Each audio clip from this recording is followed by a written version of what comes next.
Bonjour à toutes et à tous et bienvenue, salutations. Aujourd'hui, je vais parler dans cette vidéo d'une problématique essentielle dans le marché de l'emploi concernant l'intelligence artificielle.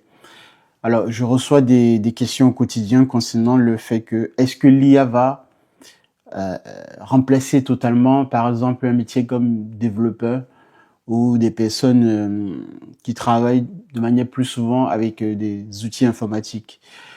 Alors, il faut comprendre que je vais généraliser pour que ce soit plus intéressant pour tout le monde.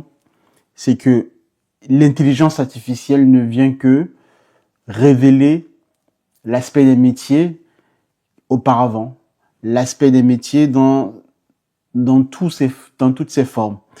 Je vous donne un exemple très concret. Avant donc l'arrivée de l'IA, on va dire dans sa forme moderne des LLM, beaucoup au quotidien se savaient déjà inintéressants dans leur métier. Je pense que vous-même, vous saviez déjà à l'avance que votre métier n'apportait pas réellement de vraie valeur ajoutée et qu'en soi, il suffisait simplement qu'une machine soit en mesure de faire 2 ou 3 actions que vous faisiez au quotidien pour vous remplacer. Aujourd'hui, ce qui se passe avec l'IA, avec l'intelligence artificielle dans cette forme moderne, c'est que d'un point de vue philosophique et je dirais même anthropologique, parce que c'est assez profond quand je creuse vraiment le sujet, quand on y pense réellement, c'est ce qui fait que beaucoup se posent cette question de savoir que ou de se dire que l'IA va totalement le remplacer. C'est parce que fondamentalement, la vraie cause, la cause racine de tout ça, de toute cette question-là, c'est la crise de sens.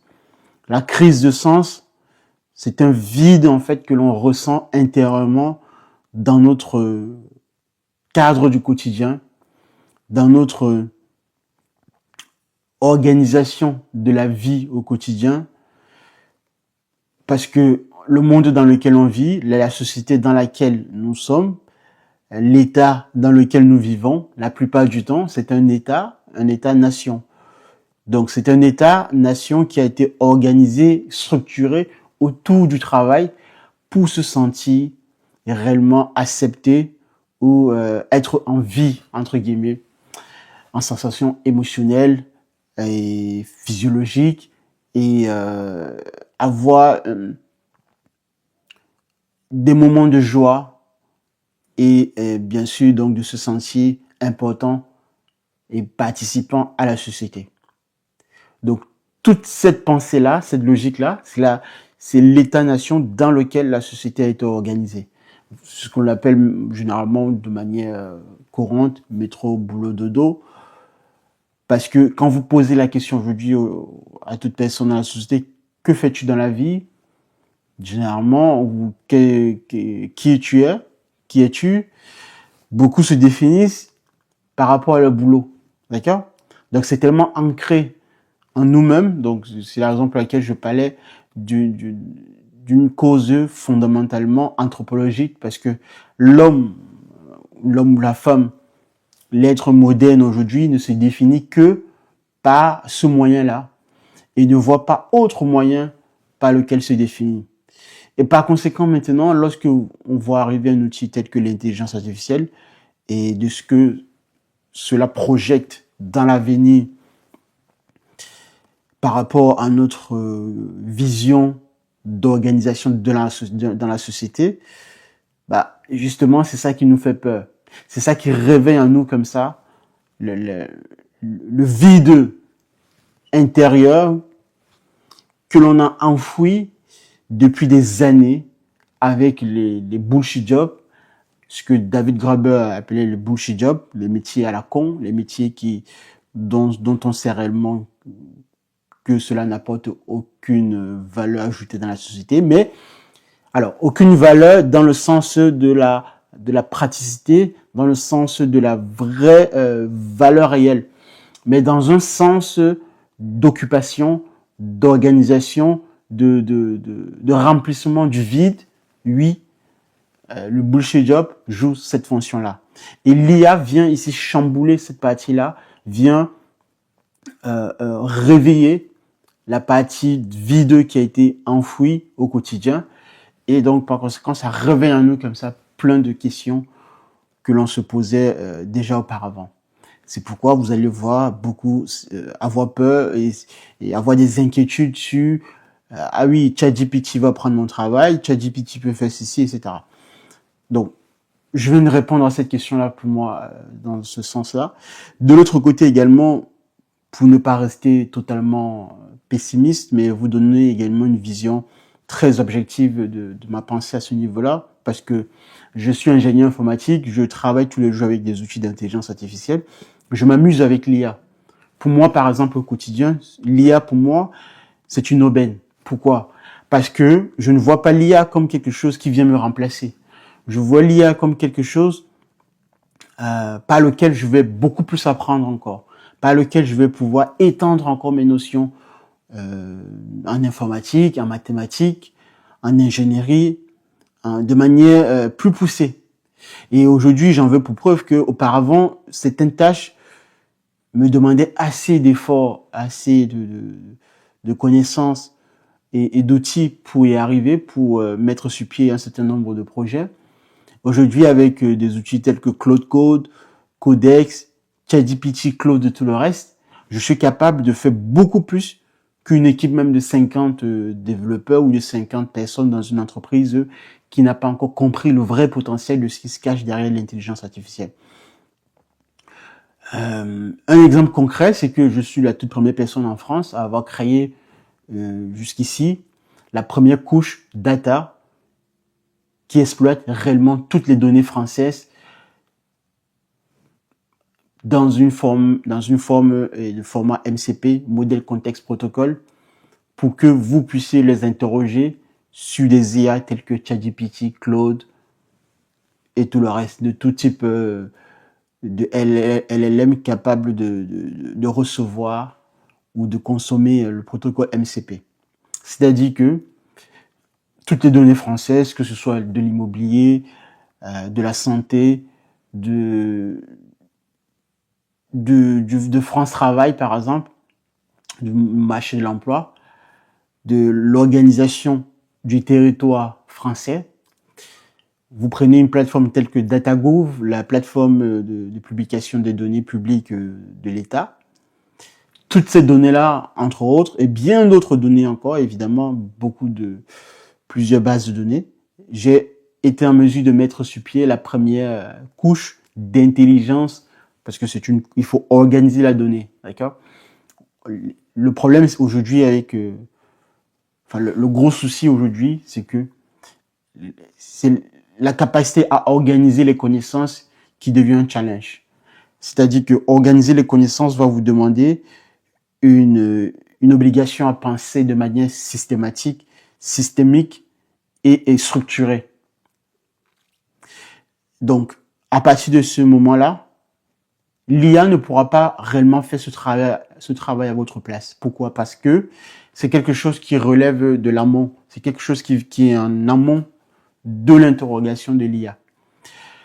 Vous devrez d'abord avoir une certaine intuition ou une certaine pensée minimaliste même, et après peaufiner cette pensée-là avec des outils tels que ChatGPT ou Claude. Mais même cela encore, ça ne suffit pas, parce que celui ou celle qui a en amont déjà une pensée très structurée, très cohérente et très poussée, vous gagnera de manière plus générale, parce que cette pensée-là sera amplifiée par le biais des outils tels que ChatGPT, Claude. Mais à minima, vous devriez avoir cette pensée minimaliste, parce que ça vous permettra de vous dire que, si je prends le cas de mon exemple précédemment, c'est que l'État français, l'État publie des données massives au quotidien. La question, c'est comment organiser ces données-là de manière structurée. Et donc, de par ma formation de profil d'ingénieur en informatique et en expert en IA, j'ai été en mesure de mettre sur pied ce premier protocole MCP qui a déjà été présenté auprès de la DINUM, la direction interministérielle, à ce moment où je vous parle. Mais ça ne suffit pas pour moi parce que il y a encore beaucoup de choses que je pourrais faire. Je vous détaillerai bien sûr dans les prochaines vidéos. Ce que je veux dire par là, c'est que l'IA, de manière globale, pour des personnes comme moi, c'est une aubaine, c'est quelque chose qui me permet d'aller beaucoup plus vite dans la réalisation de mes tâches. Et aller beaucoup plus vite, c'est parce que justement j'ai un objectif, je sais ce que je veux, je sais quoi demander à l'IA et j'ai une pensée structurée et cohérente. Voilà dans un sens dans lequel l'IA viendra nous bonifier, l'IA viendra nous donner cette forme de, cette capacité à, à apprendre, parce que j'en apprends également en même temps que je fais. Et donc, si vous vous posez la question de savoir, est-ce que mon métier est encore valable ou est-ce que je suis encore utile au quotidien, bah, vous le savez déjà, vous avez déjà la réponse à cette question. Mais de l'autre côté, il vaudrait mieux pour vous maintenant de trouver quelque chose qui vous passionne et qui, par lequel, avec l'IA, vous allez pouvoir réaliser beaucoup de choses. Voilà. Je m'arrêtais là pour aujourd'hui, mais mon message, c'était celui-là, c'était de vous dire que si vous avez cette sensation que vous n'êtes plus utile parce que ChatGPT a été déployé depuis 3 ans, bah, c'est parce que, enfin, vous le saviez déjà auparavant. Donc, n'essayez pas de trop cogiter là-dessus, mais passez à autre chose, sur quelque chose qui vous intéressera et qui ira beaucoup plus vite. Il y a aussi, dans cet aspect-là, c'est la question des formations, tout simplement. Parce que quand je prenais l'exemple au tout premier début de l'organisation de la société, l'État-nation a organisé le fait de dire métro boulot dodo, vous vous êtes retrouvé dans le marché de l'emploi parce que en amont, vous avez effectué un ensemble de formations scolaires et puis dans la vie active par la suite. Mais la plupart du temps, aujourd'hui, tous les métiers qui quasiment n'apporteront plus rien parce que l'IA étant, c'est parce qu'il y a eu trop de formations à la con, trop de formations justement pour combler ce vide dont je parlais tout à l'heure et qui se révèle aujourd'hui parce que l'IA a été déployée. Donc, faites des formations scientifiques. Moi, c'est ce que je préconise de toute façon dans cette chaîne. J'estime que, alors quand je dis scientifique, tout le monde ne pourra pas être scientifique ou mathématicien ou ingénieur, etc. Mais avoir une pensée logique, une pensée structurée, une pensée cohérente, ça vous aidera énormément. Énormément parce que ces outils de type LLM, etc., les grands modèles de langage, sont entraînés justement sur de la logique propositionnelle, sur de la logique de premier ordre. Donc, ce sont justement ces outils mathématiques-là, le langage naturel avec lequel vous interagissez sur ces outils, sont basés sur cette logique-là, mais sur laquelle on applique des probabilités et des statistiques. Donc, si vous avez une logique cohérente, structurée, même vos prompts seront plus structurés et cohérents, et en retour, vous allez avoir quelque chose d'autant plus structuré et cohérent de la part de ces outils-là. C'était ça mon message. Restez concentrés. Je vous dis à la prochaine. Au revoir.